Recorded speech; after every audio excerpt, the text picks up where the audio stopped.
Hello les amis, alors aujourd'hui je voulais parler d'un cas d'ufologie qui est intéressant qui se passait vers chez moi dans la base d'Orange, qui a été classé, si je regarde bien, des phénomènes étranges à très étranges. Donc ça se passe durant la vague d'OVNI qui a eu dans les années 50, c'était le 15 juin 1951. D'ailleurs, 15 jours plus tard, il y a eu une apparition de rencontre R3 aux alentours d'Orange, c'est un autre sujet, donc vous pouvez retrouver sur internet, c'est autour de Courthézon, qui porte parfois plus à crédit, mais bon. Donc ça s'est déroulé le 15 juin 1951. L'observation par deux pilotes en vol d'un phénomène très brillant stationnaire puis un déplacement dans le ciel. Poursuite avant disparition à l'horizon. Phénomène étrange non identifié. C'est le 15 juin 1951 à 11h30. Deux pilotes décollent de la base aérienne d'Orange, Carita. Un des pilotes est surpris de voir un engin d'apparence circulaire tout sphérique, argenté et très brillant dans le ciel. Il informe son chef de patrouille qu'il l'aperçoit à son tour. L'engin est stationnaire et situé d'après eux, un des pilotes dans le sud du massif du Pelvoux.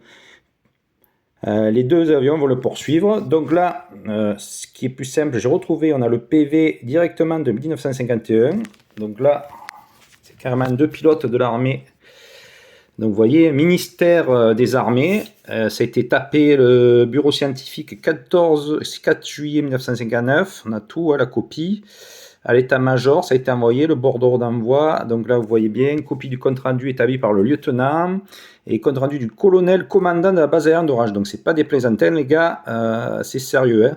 Le colonel commandant de la base aérienne 115 à monsieur le général de la division aérienne commandant la première division aérienne. Donc c'est du sérieux.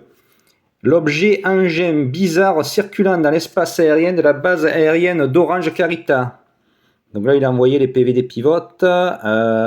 Lui, il mettait aspect de l'engin. L'engin paraît brillant. L'éclat gêne la vue sans lunettes de soleil, sans relief. Aucune fumée n'a été aperçue, soit pendant qu'il semblait à l'arrêt, soit pendant qu'il faisait des mouvements. La forme de l'engin. L'engin est apparu d'abord sur une forme sphérique à l'arrêt, puis brutalement sous une forme oblongue quand les pilotes se sont approchés et qu'il a commencé à faire des mouvements. Ce qu'on s'aperçoit dans de nombreux récits, qu'il y a des déformations des engins, des ovnis, on ne sait pas ce que c'est exactement. Mouvement, l'engin a apparu tout d'abord nettement à l'arrêt, puis a fait mouvement en s'éloignant vers l'est et en prenant de l'altitude dès que les pilotes ont mis le cap sur lui, donc il s'enfuit. Il s'est éloigné. Les deux pilotes se trouvent à 6000 pieds, entre 10 et 20 km de Mont Carita. Bon, on va lire le témoignage. Donc, base aérienne 115. C'est quand même un témoignage assez rare. Hein. 5e escadron de chasse Vendée. Le lieutenant commandant de la première escadrille de l'escadron de chasse 1-5 Vendée. Je n'ai de vous rendre compte des faits suivants. Voilà. Bon, il va falloir lire, c'est pas terrible sans lunettes. Le 15 juin 1951, je décollais en 3e position d'une patrouille pour un vol d'entraînement. Composition de la patrouille Mario 24 et Mario 36. 37 pour mettre en route, le décollage se fit à 3. Face au sud de la piste 150. À la fin du virage de rassemblement 180 degrés, Mario 24 signale sa lampe verte de train gauche allumée. Mario 36 vérifie et constate que la porte est non verrouillée. Mario 24 réduit, selon les consignes sur Vampire, sa vitesse à 100.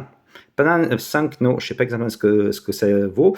Pendant ce temps, et sans perdre de vue Mario 36 et moi-même, effectuons des S. Après plusieurs manœuvres de sortie et rentrée de train, la lampe verte de train de Mario 24 reste allumée.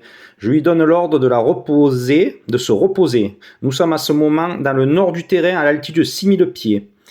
Mario 36 en virage à gauche et sensiblement face au sud me signale un engin bizarre dans les 9 heures, légèrement plus haut. Petit aparté, souvent on s'aperçoit qu'il y a des présences d'ovnis, il y a des problèmes d'électronique, donc c'est quand même assez récurrent tout ça. Étant numéro 3 et le numéro 1 se reposant, je prends la direction de la patrouille. Je me dirige en terminant le virage sur l'engin signalé et en continuant à monter. Il s'est écoulé 5 minutes environ depuis le décollage signalé par la tour d'Orange à 10h23.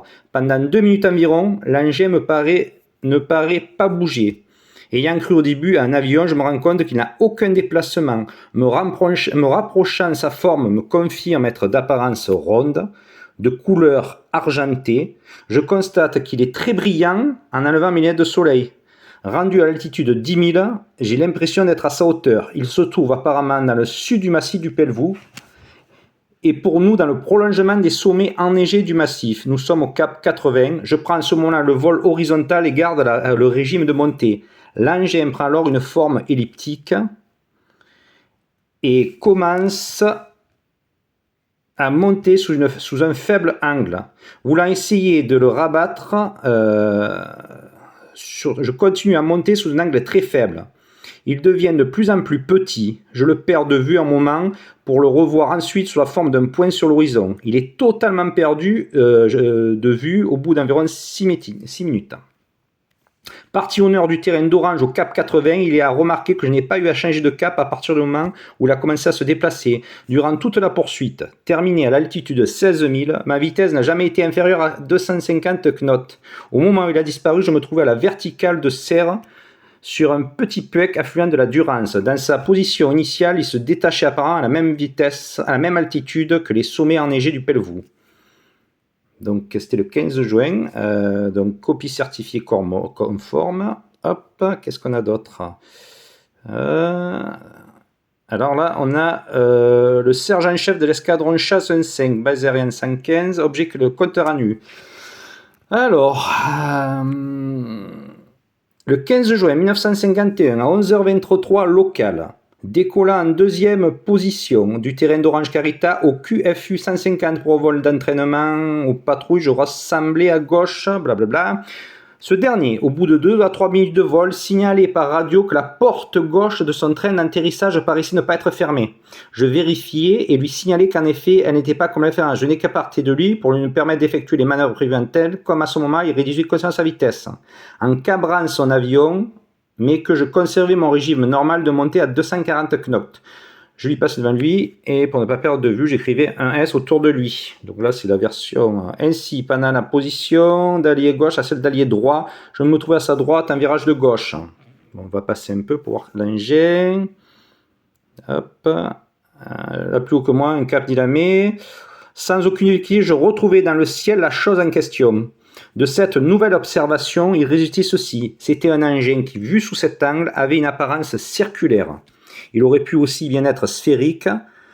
Le relief ne se distinguait pas. Absolument immobile, à une altitude légèrement supérieure à la mienne, je me trouvais à 6000 pieds d'une couleur argentée, très brillante, m'étant convaincu que ça peut être un avion. J'ai noté la présence à Mario 20, blablabla. Donc là, lui, c'est pareil, il voit, c'est les mêmes. On va voir, donc on voit les uns après les autres, ils font leur signalement. Donc voilà, ça c'est fini comme ça. Je vais voir ce qu'il dit. Attendez. Hop.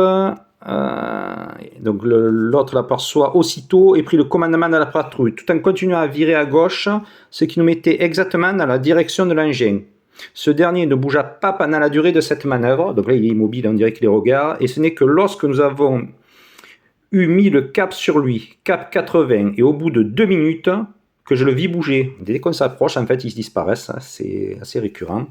Il me donna l'impression de basculer sur lui-même, se présentant à ce moment-là sous une forme elliptique, horizontale. Il parut prendre de la hauteur sous un faible angle et en direction opposée à la nôtre. Au cap 80, nous sommes montés à faible cadence pour ne pas laisser tomber notre vitesse de 250 knots jusqu'à 16 000 pieds. L'engin montait également toujours à nos midis et ne devenait plus qu'un point difficilement visible.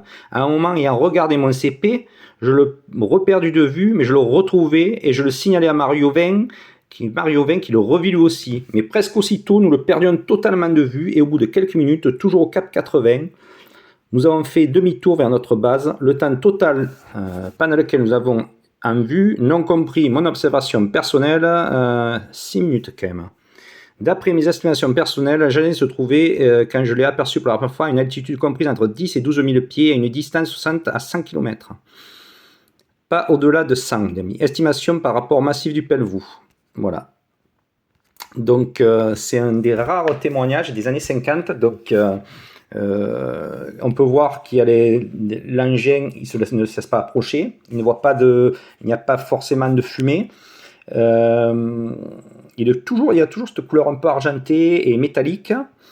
Et la déformation est récurrente. Par contre, à un moment donné, il dit, souvent on voit des soucoupes qui s'inclinent. Alors est-ce qu'il y a eu de loin, il a cru qu'en s'inclinant, ça change la forme, parce qu'ils ont tendance à s'incliner et à partir.